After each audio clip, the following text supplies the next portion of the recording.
Hey good people, and welcome back to the channel. It's a wonderful Thursday, and in a few moments, I'll be sharing my thoughts and feelings on episode 5 of Hell's Kitchen Battle of the Ages. And for this review, I will be briefly recapping the episode, followed by an overall rating, and I'll give my predictions going forward. So without any further delay, let's jump right in. Episode 5 picks up immediately after last week's elimination. The chefs return back to their dorm, and we see Mindy getting very emotional over being almost eliminated. We also see Billy and AB talking negatively about Alex, which in my opinion is going to foreshadow a showdown between the three chefs somewhere down the line.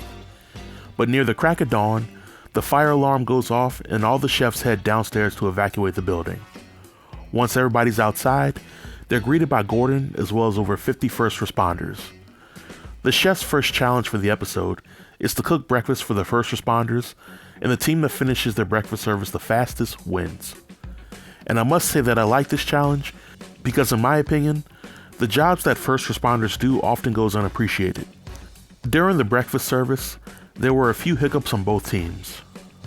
On the red team, Summer struggled to get her salads out in a timely manner, Ileana was burning up the pancakes for quite some time, and Daphne as well as Tara were having issues constructing a breakfast sandwich. I mean, how hard could it be to construct a sandwich? But on the blue team, Alejandro was messing up the steak station, and he sent out several steaks that were the wrong temperature.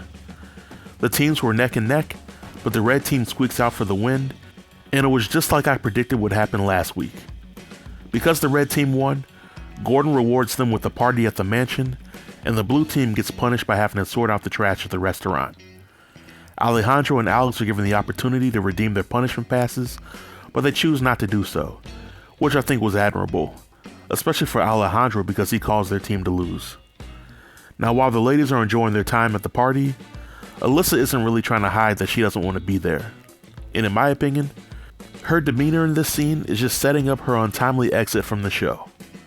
But on the blue side, Billy is being as annoying as possible, and he's trying to get under Alex's skin, which is a dumb move with Billy being the weakest chef on the team.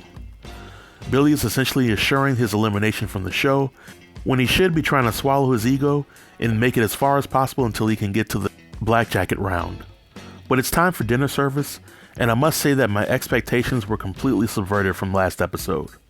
For the most part, the red team had a pretty good dinner service. Gordon compliments Ileana on her cooking, and the team appears to be in sync. The only real hiccup is when Cheyenne forgot to fire a salmon, but she quickly rebounds from that. But on the blue team, they had a bevy of their own issues. AB was having trouble cooking his carbonara, and he became combative whenever somebody tried to help him with it. Then you have Vlad, who was in La La Land as he was having trouble with communication and cooking on the meat station. Both teams finished strong, but Gordon gives the win to the red team, which was well deserved. Because the blue team lost, they have to nominate 3 of their weakest chefs on the team.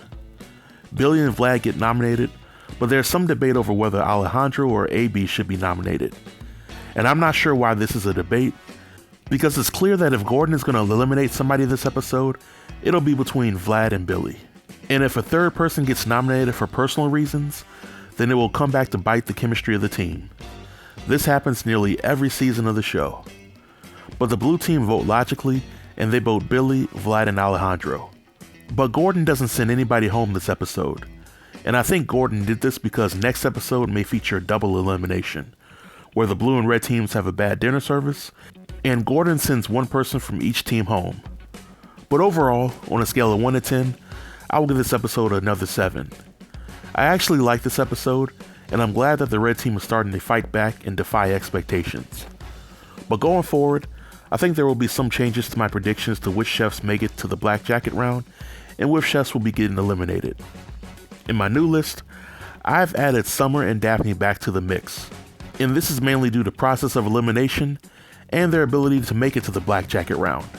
But I do feel that if Summer somehow makes it to the black jacket round, then she won't be there very long. But after seeing this episode, I think AB is definitely a lock to go home. Billy is definitely a lock to go home, but he's just working on borrowed time right now. But it seems like AB and Billy are treating the show like an episode of Survivor instead of trying to win. And because of this, it's not going to end well for them. but we shall see. And this marks the end of my review. If you have any comments about tonight's episode, feel free to leave them below in the comment section, and we can talk about what happened. Until next time, stay tuned and stay safe. Peace.